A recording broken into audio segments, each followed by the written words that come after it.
السلام عليكم ورحمة الله وبركاته. نحمده ونصلي على رسوله الكريم. أما بعد فقد قال الله تعالى: ثم لتسألن يومئذ عن النعيم. صدق الله العظيم.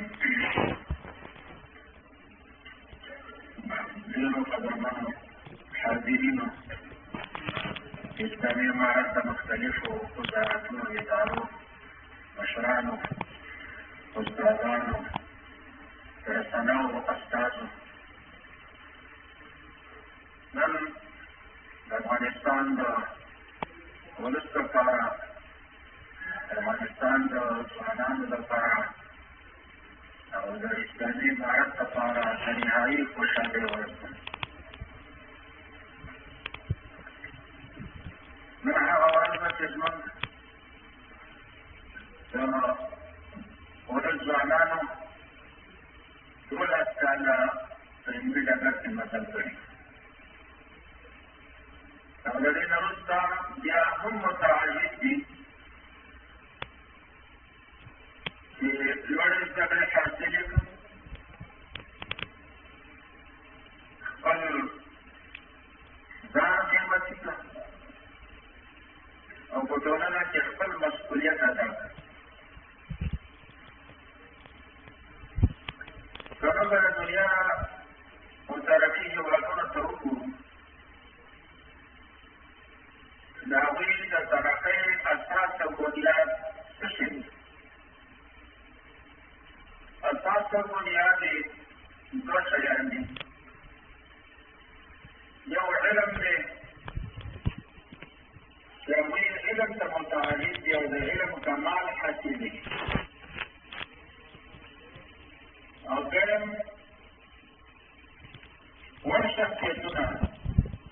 مناسبو ځایونو ته معرفي کېږي.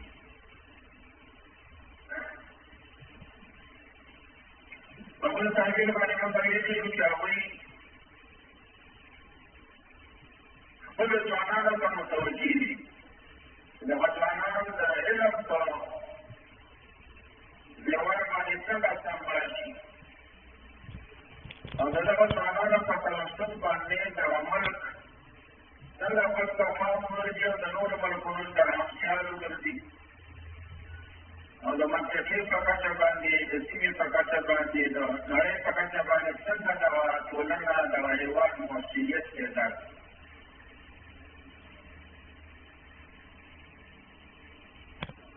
عصري علوم هغې ته ژمن دي چې زموږ ځوانان څنګه په عصري علومو کې پیشرفت پیدا کړي. زموږ افغاني ټولنه کې تقریبا 15 کاله د مظلومیت سره تېره شوه، راووتم، د محرومیت نه راووتم او ډېر تکلیفونه د ولس وګالله. د هغې بنیادي دغه دوه وجې وي چې زموږ د ولس د ځوانانو سره هغه پوهه او هغه علم نه و، دومره ورته نه و متوجه، دومره ورته نه و متعهد لکه څومره چې وړاندې هېوادونه ورته متعهد دي. په عصري علومو کې موږ ډېر شاته پاتې یو، لکه څنګه چې په نورو مترقي هېوادونو کې د خپل ولس لپاره یو مترقي ټولنه دغه ځوانان تیاروي، یو مترقي ژوند تیاروي،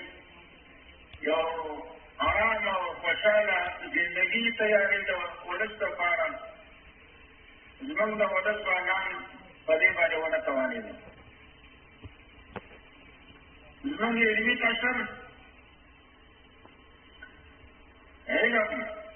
د دنیا د ګرځولو د شخصي مصلحت او د شخصي فایدو یو اله او ذریعه وګرځوله. دا یو ډېر لوی فرق دی. دنیا کې خلک چې پوهنتون ته راځي، مکتب ته راځي، لیسې ته راځي، نو حرص، شوق، ارزو او تعهد یې دا وي چې زه به د علم کمال حاصلوم او بیا به د هغې نه وروسته د ټولنې خدمت که مترقي هېوادونو کې یو ځوان ته یو څوک ډګري ورکړه سند ورکړه ډیپلوم ورکړه ته دا واټه هغه انجینر نه یو ته د انجینرۍ ډیپلوم ورکړي هغه ډاکټر نه یو ته د ډاکټرۍ ډیپلوم ورکړي دا نه کوي زه په ډیپلوم باندې څه کوم زه باید د انجینرۍ علم حاصل کړم زه د ډاکټرۍ علم حاصل کړم چې کوم په افغانستان کې بیا د ځوان نسل سره دغه فکره ده چې زه ډیپلوم څنګه حاصل کړم هغه په پیسو وي هغه په رشوت باندې وي هغه په سفارش باندې وي کوشش دا دی چې ډاکټر به نه په کوشش وکړي چې د ډاکټرۍ ډیپلوم حاصل کړي انجینر به نه په کوشش وکړي د انجینرۍ ډیپلوم حاصل کړي څلور کاله تقریبا د اسلامي امارت وشو د جمهوریت په دوران کې ډیپلوم جعلي ډیپلومونه ورکړل شوي دي او زرګونه ځوانان نن دا ډیپلومونه په لاس باندې لري یو ځل ناکام دوه ځل ناکام درې ځل ناکام څلورم ځل ناکام شپږم ځل ناکام چا هم څه نه وایي موږ ورته پریشان دي په مجموع کې دا مهمه ده چې زموږ ځوانان دغه فکره ولري چې باید زه درمان د علم حاصل کړم که درمان د علم د تاسو سره وکړم ډاکټرۍ میدان کې مزدلېږي انجینرۍ په میدان کې به مزدلېږي نان بدن کې به تېر شي ښه ژوند به د ځان لپاره برابر د ټولنې او د ملت خدمت به وکړی شي او که تاسو سره درمان د علم نه یوازې ډیپلوم درسره وي د ډیپلوم په وجود باندې ستا بدن نه قیمتي کېږي ته په ټولنه کې نشي مطرح کېدی ته د ټولنې خدمت نشي کولی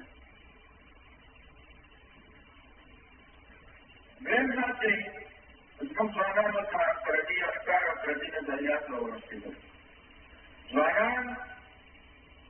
زموږ او ستاسو په اختیار کې نه وو نن په دنیا کې مقابله په دغه دوه شیانو باندې د عصري علوم او ځوانان کوشش دا روان دی چې ځوان نسل ته کومه فکره ورسي د دنیا معاصر طاقتونه هغوی کوشش کوي چې په دنیا کې په هر ځای کې چې ځوانان دي د دې فکرو ته ورسي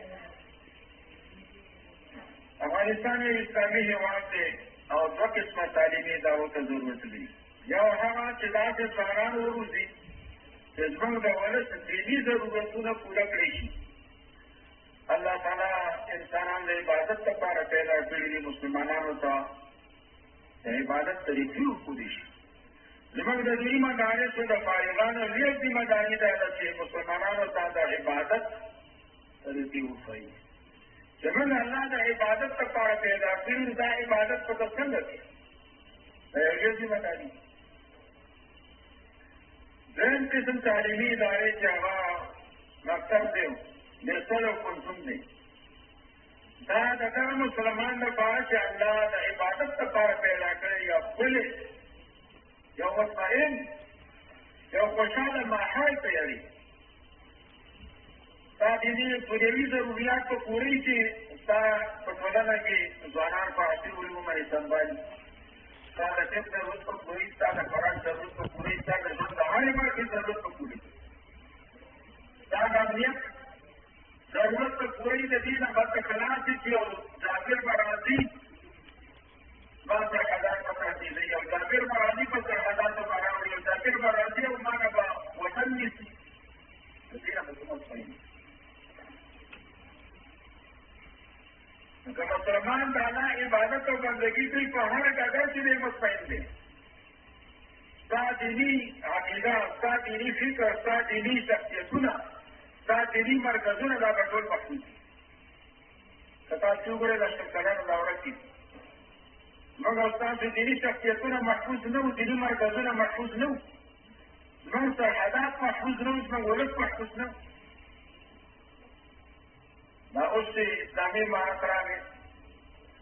زموږ دیني مرکزونه الحمدلله محفوظ دیني شخصیتونه محفوظ دیني مراکز محفوظ د دې پوهنتونونو د ځوانانو لوی خدمت دا وي چې مسلمان دا یو مطمئنه یو قیمتي ماحول تیاروي مسلمان باید هېڅ قسمه تشویش ونه لري مسلمان د نورو قومونه باید کم نه وي مسلمانانو یو ډېر ښکلی تاریخ تېر شوی. په ټول تاریخ کې مسلمان بل چا ته لاس نه دی نیولی. لیکن نن چې مسلمان همت پرېښودو، عصري علومو ته یې شا کړه، په نورو افکارو ته ورنقل شو، نن دی محتاج دی بل چا ته. الحمدلله 1405 کال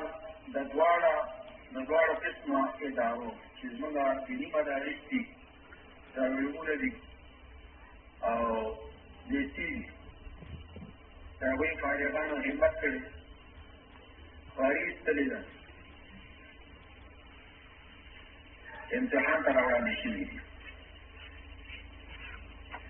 دا زموږ د عمومي ادارې یو ډېر ذمه داري دا ده چې هغه خدمت کې معارف وزارت کړی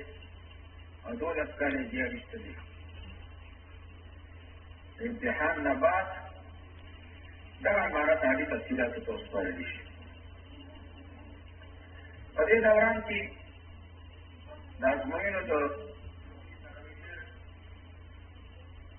ذمه داري جوړېږي. زموږ د ټولنې ستونزې مشکلات ډېر دي. دنیا کې که تاسې وګورئ دا یو معمول دی چې هر حاکم نظام ولس ته دا اعتماد او باور ورکړی چې تاسې چې د خپلو بچو سره کوم تکلیف وباسئ، موږ د هغې قدر کوو.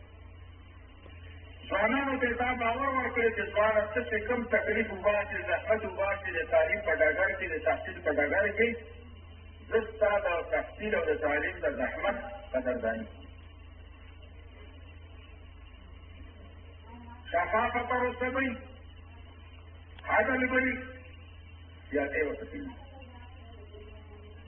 20 کلنه دوره تاسو لیدلې وه، هغې کې څومره مشکلات. کله چې اسلامي امارت راغلی، لکه څرنګه چې په نورو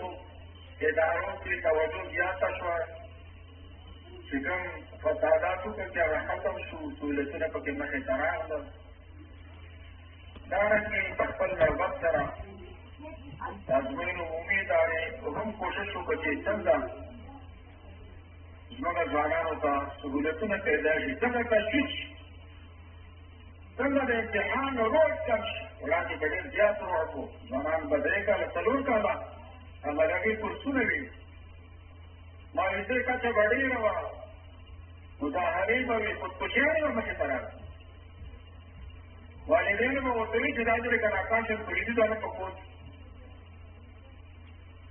موږ الحمدلله ډېره خواري وکړه چې ځوانانو ته سهولتونه مخې ته راشي، هغه روډ او ویر او تشویش چې ورسره دی هغه ختم شي. هغې کې موږ یو قدم دا اوچت کړ چې دوی دپاره موږ تربیتي پروګرامونه تیار کړل چې دغه امتحان چې په کومه پروسه ترتیب باندې اغوښتی شي دې سره بلد شي. دا الحمدلله یو سهولت یې وباسه دې ځوانانو ته، اطمینان یې وباسه. بیا مخکې به 3 ساعته ټیم و، کله به ځوان باندې ټیم کم شو، 160 سوالونه وي، وخت تکلیف. موږ دا 3 ساعته په 4 ساعتونو ته بدل کړو. او په دې باندې ځوانانو شاهدان دي چې تاسو یو وخت هم راغلی دی چې ضرورت پیدا شوی دی 4 ساعتونه هغه ته موږ حوصله کړې یو ځان دا مو ورته نه دي ویلي چې یوازې دغه 4 ساعته دي او بس، تر څو چې د ده ضرورت پوره شوی دی تر هغې بلو استادانو سره ناست. ډېر مخکې به چې دوی فورمه اخېسته، په تکلیف یې ټول هغه مرکز ته به راته فورمه به یې اخېسته. اوس هم ورته مسؤلیت برابر عدالین طریقې کړی چې په کوم ځای کې چې یو فورمه راغلي او که 100 فورمې راغلي، ښه مطمئن یې ډډه کړه او مرکز ته یې راوړه چې کوم ځای کې فورمې جمع کېږي. وړاندې به دا پوښتنې چې جوړېدې نو د استادانو د تخصص لحاظ پکې نه و، او یوازې په ذریعه به جوړېدې، بیا به ترجمه کېدې. اوس نن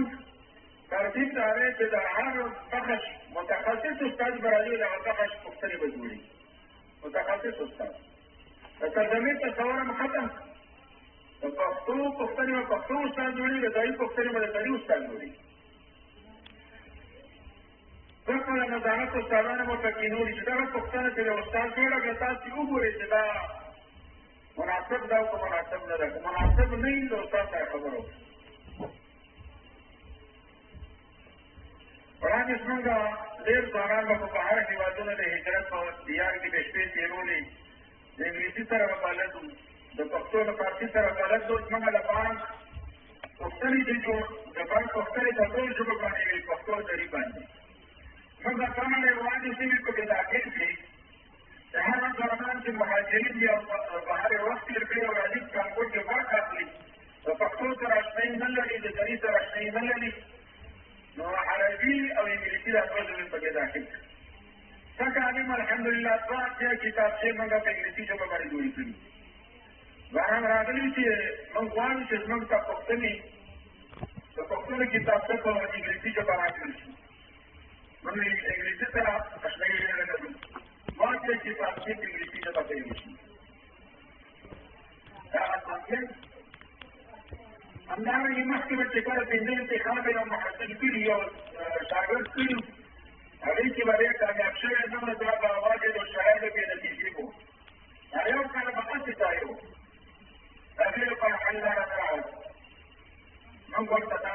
فرصت برابر کړ په دې ظرفیت کې بیا کولی شي کیسې وکړو د خپلو نمرو باندې. په تېر کال کې موږ یو واجب شرایط بهر نه وپاتې، یو بې نتیجې بهر نه وپاتې، ټول معرفي شوي. دارنګې څه کال وو داسې په مختلفو مجالاتو کې سهولتونه دې ځوانانو ته هغه تیار شوي دي. الحمدلله تېر کال یې زموږ د بل کال په نسبت باندې 100,000 تعداد ته محصلینو زیات په ځوانانو کې نمایندګیانې منظور شي، هغې سره ډېره فایده وشوه، ځوانانو ته سهولت شو. څه کال یې 12,000 تعداد د تېر کال په نسبت باندې ډېر دی د کانکور امتحان. دا هغه سهولتونه دي چې د ادارې لخوا نه دا برابر شوي دي. باید څومره مونږ وړاندې کړو، خو الحمدلله ډېر سهولتونه برابر کړي دي. دا ورځ په ورځ باور ورسره وعده کړې ده چې دلته به بېعزتي وي، دلته به یوازې استعداد او د شاګرد خواري برابر دي بس. او یو بل چې موږ سره ډېر کومک کړی دی، دغه سیستمونه چې تاسو ولیدل، تېر نظام په یو اخر کې دا سیستمونه دلته لګېدلي دي، د دې په توسط باندې نتیجه مخې ته راځي، په پښتنو کې تعلیم لوستل کېږي. دا ټول نظام یې پرېشانۍ نه خلاص کړی، ټول نظام بعض تاسو فرق نه لکه څنګه چې تاسو دا سیستمونه ولاړ پورته بولي، نه پکې د استاد دخل راتلی شي، نه پکې د رئیس دخل راتلی شي، نه د عمومي رئیس دخل راتلی شي. نو بالکل کې به مو کړي. د دې وجه نه تاسو ته موږ دغه وکړو چې ستاسو اطمینان به راشي. ډېر کله چې یو سړی خبر نه وي نو بار بار د سفارش کوي چې د چل به ونه شي، موږ دا خو چل کېږي نه. چې کوم سیستمونه جوړ دي دا د چل سیستمونه نه دي. الحمدلله دې ته موږ سره مرسته کړې. نو موږ اول ستاسو نه مننه کوو چې تاسو راغلئ او د دې ولس بچو ته مو وګوره چې علم ډېر مهم دی. نن نتیجه یې لامېږي چې د نظام مشران او استادان راغلي دي، د خوشحالۍ په اساس راغلي دي، خوشحاله دي چې دا نتیجه یې لامېږي په مجلس کې ګډون کوي. هغه ولایتي مسؤلین چې امتحان راوستو په دوران کې موږ سره تکلیفونه ګاللي دي، والي صاحب، قومندان صاحب، د پوهنتون استادان او د مختلفو ریاستونو رئیسان، سیاست علمي رئیس، داسې مختلفو شعبو رئیسان چې موږ سره په دې خدمت کې ګډون کړی دي، دا ټول مننه. همدارنګې د اسلامي امارت د چارواکو نه مننه کوو چې موږ ته دا فرصت راکړ. الحمدلله اسلامي امارت څومره مشران دي تر اوسه پورې ما ته دا نه دي ویلي چې که یو نمبر تاته سیوا شي یا څنګه وشي یا څنګه. دا هغه شی دی چې موږ له حوصله راکړي. ما د ځوانانو ته دا ثابت کړه چې دلته د خپلو تاجریت نه سوا بل هېڅ شی مؤثر نه دی. وروسته مو دا کوتلې ده چې هغه امانت د ستا د بچو امانت دی، ستا امانت دی، تا د خپل بچي سره په اړیکه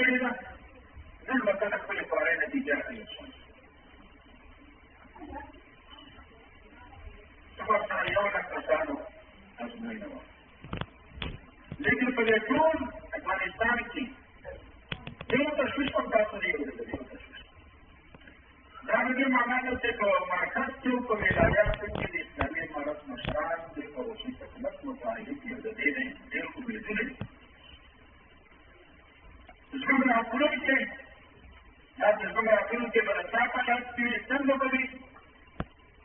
هغه د مالي وزارت او مالي تفصیلاتو وزارت اداري باندې دي مالي په دې ټول ځای کې ځان ته څو ورکړه ورسته څو ورکړه تاسو نه مالي تفصیلاتو وزارت شپاړس کاله وروسته چې د محصل 14 کاله پوره کېږي 4 کاله ده تحصیلي دوره 12 کاله ده 14 کاله وروسته څه ورکوي او نظام ته څه ورکوي زموږ راتلونکی د دې نه معلومېږي دا ډېره مهمه پروسه ده د دې نه زموږ هغه امیدونه پوره کېږي او هغه توقعات وړاندې موږ هغې ته تشویش نه کړو وړاندې زموږ عصري نظام مضبوط وی بیا موږ د خپل ولس نه او د وطن نه او د دین نه دفاع کولی شو څوارلس کاله سره په ستومانۍ کې پرېوځو که زموږ د عصري نظام مضبوط وی او موږ د عصري وسایل لرلې زموږ مټې مضبوط وی بیا امریکایانو 100 کاله دلته زما سره په ټاکلو باندې وخت نه شو تېرولی موږ کولی شو په ډېر ښه وخت کې د دې ځان خلاص کړو موږ د مشروعیت ته ځان ایستلی په دې باندې د ولس بچي به یې پوه شي څرګنده کوي افغانستان د مظلومیت او د محرومیت وخت تېر کړی دا هغه وخت راغلی چې څنګه موږ د دې مظلومیت نه ځان وباسو د دې محرومیت نه ځان وباسو موږ د دنیا د نورو اقوامو نه هېڅ کم نه یو په استعداد کې الحمدلله د نورو اقوامو نه مضبوط شي همت هم د نورو اقوامو نه زیات دی دې خبرې ته فکرمند شوي نه یو ورته متعرض شوي نه چې موږ څنګه په عصري علومو په میدان کې او دې ته ځان ورسو چې د خلکو د احتیاج نه خلاص شي د هېوادونو د احتیاج نه خلاص شي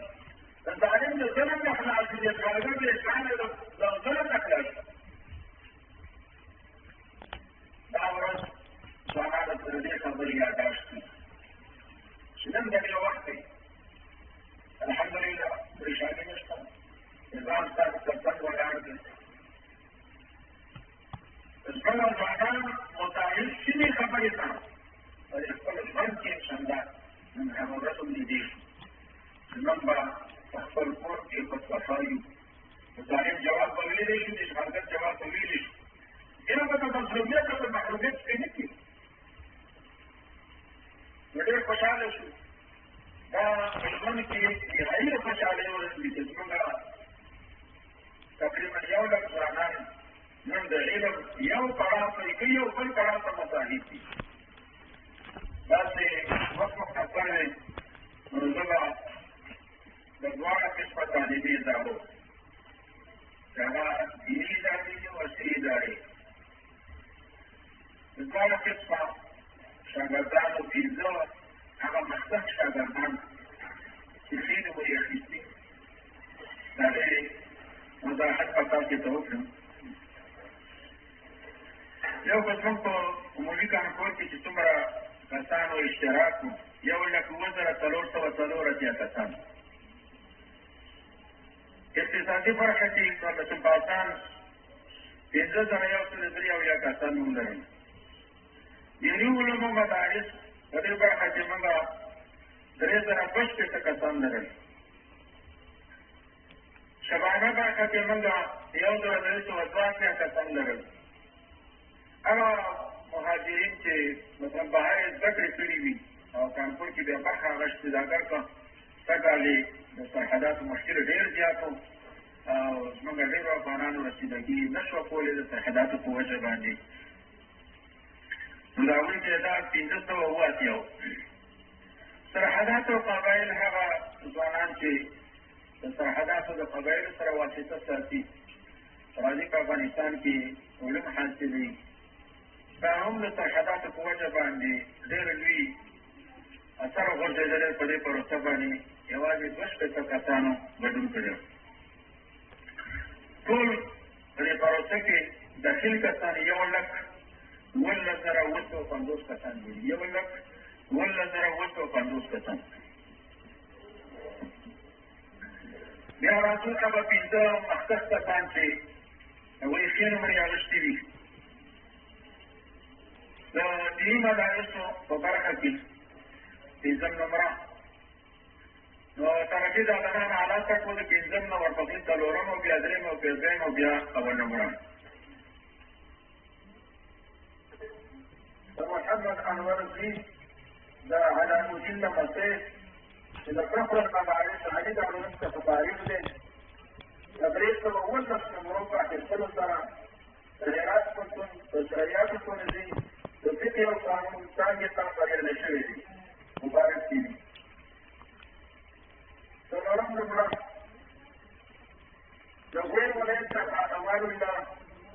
د شیراخان جي د عبدالعزیز لمسی چې د احیاء العلوم مدرسې څخه فارغ دی، د 318 نمرو په اخیستلو سره د هرات پوهنتون د شرعیاتو پوهنځي د فقه او قانون څانګې ته بریالی شوی دی. مبارک دي. درېیم نمره د لغمان ولایت څخه حامد د عبدالصمد زی د محراب الدین لمسی چې د امام ابو حنیفه رحمه الله علي د علوم څخه فارغ دی، په 319 نمرو په اخیستلو سره د کابل پوهنتون د بهرنیو ژبو او ادبیاتو پوهنځي د عربي ژبې او ادبیاتو څانګې ته بریالی شوی دی. مبارک دي. درېیم نمره د بدخشان ولایت څخه خالد د قیمتګزار زی د توره لمسی چې د امام شافعي رحمه الله خصوصي مدرسې څخه امام شافعي رحمه الله خصوصي مدرسې څخه فارغ دی، د 320 نمرو په اخیستلو سره د کابل پوهنتون د شرعیاتو پوهنځي د فقه او قانون څانګې ته بریالی شوی دی. مبارک دي. اول نمره د غور ولایت څخه عبدالمجید د عبدالعزیز زی د محمد لمسی چې د احیاء العلوم د مدرسې څخه فارغ دی، د 319 نمرو په اخیستلو سره د پکتیکا ولایت مرکزي دارالعلوم ته بریالی شوی دی. مبارک دي. دغه د دیني مدارسو عمومي کانکور هغه 15 ځوانان دي چې د نورو په نسبت ډېرې زیاتې نمرې اخیستې دي. اوس راځو د عصري علومو د لیسو د هغه ځوانانو د ډلې نه چې هغوی عمومي کانکور ورکړی او د نورو په نسبت باندې زیاتې نمرې اخیستې دي. پنځم نمره د میدان وردګ څخه بسم الله جان د محمد عمر زی د احمدان لمسی چې د حبیبي علي لیسې څخه فارغ دی، 356 نمرو په اخیستلو سره د کابل طبي علومو ابو علي بن سینا پوهنتون طب پوهنځي عمومي څانګې ته بریالی شوی دی. مبارک دي. څلورم نمره د میدان وردګ ولایت څخه محمد ایمن د محمد بشیر زی د محمد اکبر لمسی چې د احمد بابا خصوصي علي لیسې څخه فارغ دی، 358 نمرو په اخیستلو سره د کابل طبي علومو پوهنتون طب پوهنځي عمومي څانګې ته بریالی شوی دی. مبارک دي. درېیم نمره د پکتیا ولایت څخه عبدالحمید د عبدالرحمن زی د صاحب شاه لمسی چې د خواجه علي لیسې څخه فارغ دی، 356 نمرو په اخیستلو سره د کابل طبي علومو پوهنتون طب پوهنځي عمومي څانګې ته بریالی شوی دی. مبارک دي. درېیم نمره د کونړ ولایت څخه انعام الله د شیرزمان زی د سراجل لمسی د نرنګ هلکانو علي لیسې څخه فارغ دی، 358 نمرو په اخیستلو سره د کابل طبي علومو پوهنتون طب پوهنځي عمومي څانګې ته